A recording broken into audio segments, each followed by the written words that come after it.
Hello guys, welcome to my new vlog. फेरि पनि तपाईँहरू सम्पूर्णलाई स्वागत छ मेरो आजको न्यू भ्लगमा। आजको भ्लगमा चाहिँ म तपाईँहरूको सामु राजा समरको स्केच ल्याएको छु। कस्तो हुन्छ लास्टसम्म हेरेर कमेन्ट गरिदिनु होला। So let's go. वेलकम छ मेरो न्यू भ्लगमा। आशा गर्छु तपाईँहरू सबैजना सन्चै हुनुहुन्छ होला। म नि आरामै छु। आशा गर्छु तपाईँहरूलाई आजको मेरो यो भ्लग मनपर्छ। मन परेमा लाइक, कमेन्ट, सेयर र सब्सक्राइब गर्न चाहिँ नबिर्सिनु होला। र अर्को भ्लगमा कसको आर्ट गर्नु भनेर कमेन्ट गरिदिनु होला। यो आर्ट चाहिँ मैले एकजना दाइको रिक्वेस्टमा बनाएको हो।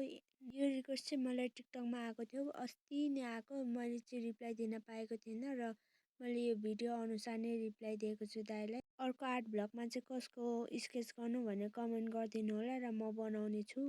मैले तपाईँहरूको यो आर्ट स्केच बनाउनुको लागि चाहिँ तपाईँहरूले मलाई सब्सक्राइब या फलो गरेको हुनुपर्छ र म तपाईँहरूले फलो र सब्सक्राइब गर्नुभएको छ भने मात्र बनाउँछु, नभए बनाउने छैन। त्यसैले तपाईँहरूले मलाई सब्सक्राइब गरिराख्नु होला। म तपाईँहरूको आर्टहरू गर्नेछु। तपाईँहरूलाई मेरो आर्ट भ्लग कस्तो लाग्छ कमेन्टमा भनिदिनु होला। मन परेमा लाइक, कमेन्ट, सेयर र मन परेन भने पनि केही छैन।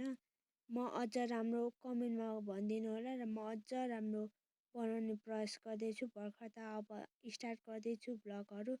अब म पछि झन् सुधार गर्दै जाँदैछु। मलाई अलि एडिट अलि राम्रो आउँदैन, म सुधार गर्दै जानेछु। आर्ट राम्रो छैन भने भन्नु, म सुधार गर्छु तपाईँहरूको लागि भए पनि। त्यसैले मलाई सपोर्ट चाहिँ गर्नु होला। म तपाईँहरूको सपोर्टको कारण यति अहिलेसम्म यहाँसम्म पुग्न सफल भएको छु र अझ सफल हुनुको लागि मलाई तपाईँहरूको धेरैभन्दा धेरै सपोर्ट चाहिन्छ र त्यसको लागि मलाई सब्सक्राइब गर्नु होला र यो आर्ट चाहिँ कस्तो भएको छ भनेर कमेन्टमा भनिदिनु होला। मैले सबै भ्लगमा भनिरहेको हुन्छु तपाईँहरूले आर्ट पठाउनु, म तपाईँहरूको स्केच गर्नेछु भनेर। तर तपाईँहरूले फोटो चाहिँ मेसेन्जरमा पठाउनुहुन्छ। म मेसेन्जरमा चाहिँ हेर्न भ्याउँदिनँ। म बरु जस्तो तपाईँहरूको कमेन्ट हेर्छु युट्युब र टिकटकमा। त्यसै युट्युब र टिकटकमा पठाउनु होला भनेर मैले चाहिँ स्केच बनाइसकेको छु। कस्तो छ भनेर कमेन्टमा भनिदिनु होला। Thank you guys watching my video. अर्को भ्लगमा भेटौँला। Bye bye guys.